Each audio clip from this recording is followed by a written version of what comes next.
A World War Protecting, Bab 11. Untuk melihat video selengkapnya, sahabat bisa kunjungi playlist yang telah Sabta Novel sediakan. Yuk mari, kita berimajinasi bersama dan masuk ke alur ceritanya.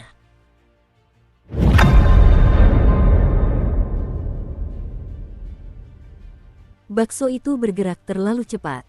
Karena warnanya merah, bakso itu tampak lebih mencolok di bawah sinar matahari. Gerakannya yang cepat menimbulkan angin kencang saat bakso itu langsung menyusul para siswa Fakultas Tempur dan melaju jauh ke kejauhan. Guru Fakultas Bela Diri itu terkejut. Para siswa, yang hendak berteriak, terdiam. Apa yang seharusnya menjadi nyanyian penuh semangat serempak berubah menjadi kekacauan. Apa-apaan itu tadi? Apakah itu balon udara panas yang baru ditemukan? Para siswa Fakultas Tempur mulai berdiskusi. Hanya sang guru yang ragu sejenak sambil menunjukkan ekspresi curiga. Namun, ketika melihat beberapa siswa mencoba menyelinap pergi, matanya tiba-tiba tertuju pada mereka. Apa yang kalian lihat? Apa yang terjadi dengan lari?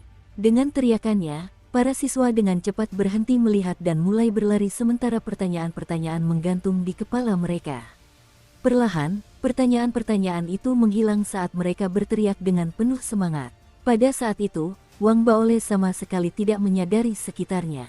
Tubuhnya dipenuhi keringat, dan pikirannya dipenuhi dengan keinginan untuk menurunkan berat badan. Seolah-olah sekelompok leluhur gemuk sedang mengejarnya, dan jika dia berlari lebih lambat, dia akan bertemu kembali dengan mereka. 4 jam lagi berlalu, dan sudah tengah hari. Para siswa Fakultas Tempur benar-benar kelelahan di pantai Pulau Akademi Bawah. Namun, dengan dorongan semangat dari guru, mereka terus berlari dan meneriakkan slogan-slogan mereka tanpa henti. Fakultas Tempur tak terkalahkan. Pertempuran. Namun sebelum mereka menyelesaikan nyanyian mereka mendengar langkah kaki menggelegar di belakang mereka sekali lagi. Para siswa yang kelelahan itu melihat bola daging merah raksasa berguling melewati mereka dengan kecepatan luar biasa. Kali ini, bola daging itu tampak lebih cepat lagi karena pasir yang diaduknya menenggelamkan mereka. Itu balon udara panas lagi. Kelihatannya agak lebih kecil. Maksudmu balon udara panas? Itu orang. Astaga, dia benar-benar menyelesaikan satu ronde. Seketika itu, seluruh Fakultas Tempur tercengang dan serangkaian seruan menggema. Yang bisa mereka lihat hanyalah bola daging merah yang melesat dengan cepat. Di sampingnya, guru mereka juga terkejut. Ia menggosok matanya seolah tak percaya. Sambil merasa bingung, ia melihat para siswa berdiskusi. Ia memarahi mereka sekali lagi sebelum mereka mulai berlari. Baru setelah para siswa benar-benar kelelahan, ia mengizinkan mereka beristirahat di tanah. Ia sendiri duduk di pinggir. Pikirannya terus memikirkan bakso merah itu.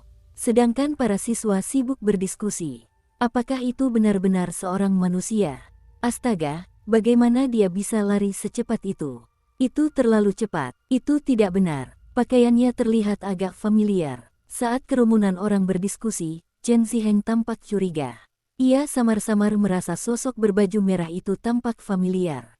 Namun, ia tidak bisa langsung mengingat siapa orang itu. Ia mengerutkan alisnya sambil berpikir keras. Bahkan ketika mereka mulai berlari lagi setelah beristirahat, Chen Ziheng masih belum mengingat alasan perasaan familiar itu. Namun, tak lama setelah mereka mulai berlari, mereka mendengar suara gemuruh di belakang mereka lagi. Kali ini, semua orang, termasuk guru, langsung menoleh. Yang mereka lihat adalah bola daging merah yang telah melewati mereka 2 kali.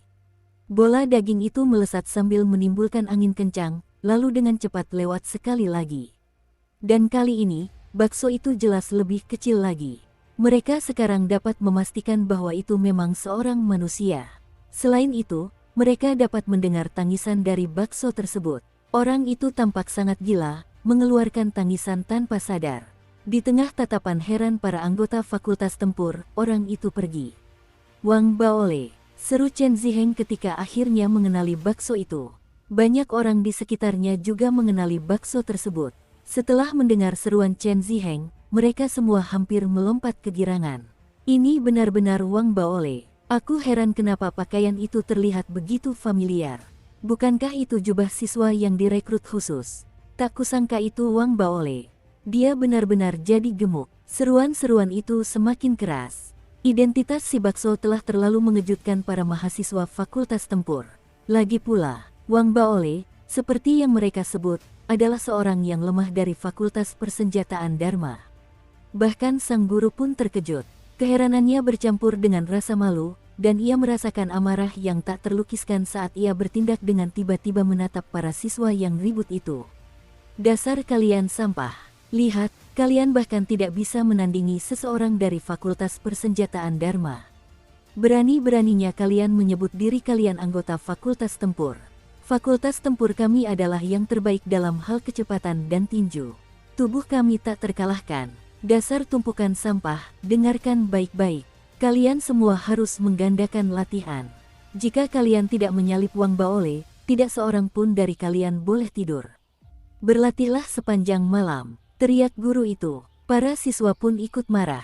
Mereka pun merasa malu karena telah disalip oleh seseorang dari Fakultas Persenjataan Dharma. Mereka menolak untuk menerima begitu saja, karena dari sudut pandang mereka, si gendut itu pasti beristirahat di tengah jalan, mungkin tidak berlari di lingkaran terluar. Sebaliknya, dia pasti mengambil jalan pintas untuk memprovokasi mereka. Bagaimana mungkin mereka mentolerir tindakan provokasi seperti itu? Bagi Zuo Yifan dan Chen Ziheng, hal itu terasa lebih menyakitkan. Meskipun mereka tidak mengucapkan sepatah kata pun, mereka saling bertukar pandang karena tidak yakin dengan kemampuan Wang Baole. Meskipun mereka adalah pesaing, penampilan Wang Baole segera memberi mereka arahan. Mereka bersatu menghadapi musuh bersama. Oleh karena itu, semua anggota Fakultas Tempur dipenuhi amarah, bersemangat untuk membuktikan diri. Hati mereka membara dengan semangat bertarung saat mereka menunggu Wang Baole muncul sekali lagi. Mereka telah memutuskan untuk memberitahu Wang Baole bahwa Fakultas Tempur mereka adalah yang terbaik dalam hal kecepatan. Tak lama kemudian, langit menjadi gelap. Saat senja, Wang Baole muncul sekali lagi dengan langkah kakinya yang bergemuruh. Tenggelam dalam keadaan linglungnya karena bersumpah untuk menurunkan berat badan, dia sama sekali tidak merasakan kemarahan Fakultas Tempur. Setelah terbang melewati mereka, dia bahkan tidak menoleh ke belakang. Semua siswa dari Fakultas Tempur meraung dan mengejarnya dengan sekuat tenaga. Wang Baole, kamu pasti akan kalah. Wang Baole, berani-beraninya kau bersaing lari dengan Fakultas Bela Diri kami. Akan kami tunjukkan siapa rajanya. Teriakan-teriakan penuh permusuhan terus berlanjut tanpa henti saat para mahasiswa Fakultas Tempur berlari kencang dengan mata memerah. Dari kejauhan, kelompok orang itu menipis menjadi barisan panjang seiring teriakan mereka terdengar. Pemandangan itu cukup menarik, sehingga menarik perhatian fakultas-fakultas lain. Perlahan, mereka menyelesaikan satu ronde. Bulan purnama bersinar terang di langit saat teriakan digantikan oleh napas berat. Semua mahasiswa Fakultas Tempur tampak putus asa. Apakah orang itu benar-benar manusia? Bagaimana dia bisa begitu jago berlari? Apakah dia semacam binatang buas? Dukung terus channel YouTube Sabta Novel.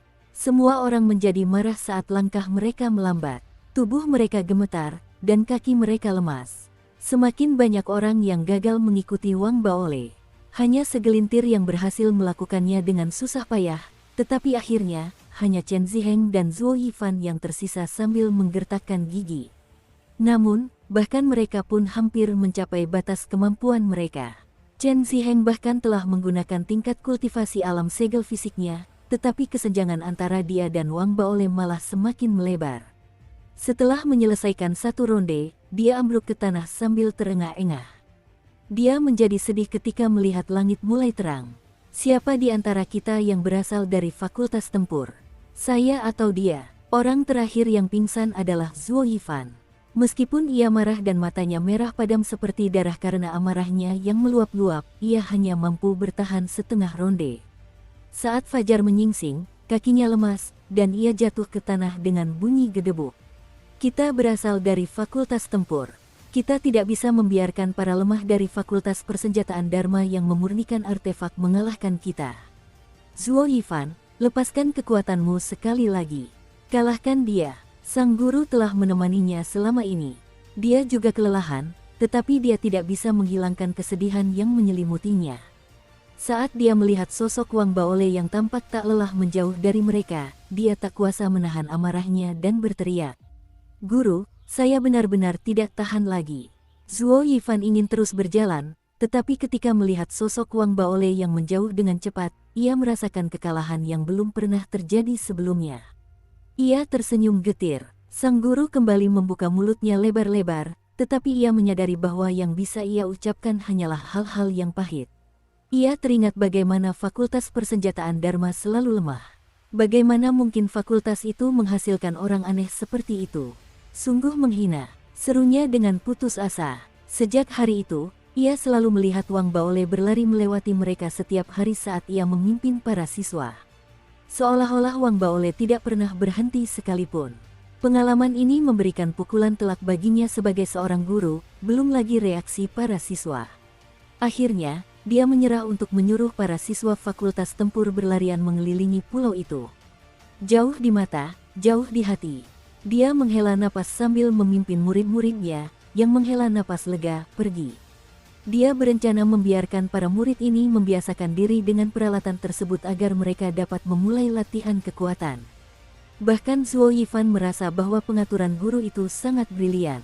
Pukulan yang diterimanya selama beberapa hari terakhir dapat dikatakan sebagai pukulan terkuat sepanjang hidupnya.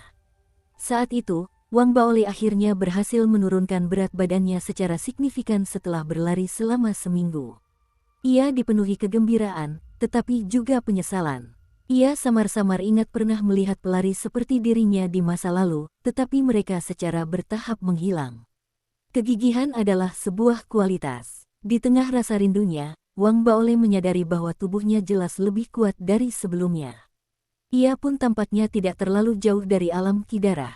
Perasaan ini sangat kuat. Bahkan, selama berlari dalam seminggu terakhir, ia menyadari bahwa ia hampir kebal terhadap kelelahan, seolah-olah ia memiliki persediaan energi yang tak habis-habisnya. Di tengah keterkejutannya yang menyenangkan, Wang Baole berlari selama beberapa hari lagi. Akhirnya, ia sedih menyadari bahwa berlari tidak lagi menunjukkan efek apapun. Dalam kekecewaannya, ia kebetulan melewati area latihan. Ia juga melihat bahwa para siswa dari Fakultas Bela Diri sedang melakukan latihan beban serta tes kekuatan dan daya tahan di sana. Ketika melihat orang-orang itu bekerja keras hingga berkeringat, matanya berbinar. Ia segera berlari menghampiri mereka. Guru, nama saya Wang Baole. Bolehkah saya menggunakan tempat ini untuk berlatih? Kata Wang Baole segera, matanya dipenuhi dengan kerinduan dan harapan. Kemunculannya seketika membuat suasana yang tadinya dipenuhi suara geraman menjadi sunyi. Semua siswa fakultas tempur langsung menatap Wang Baole yang berjubah merah.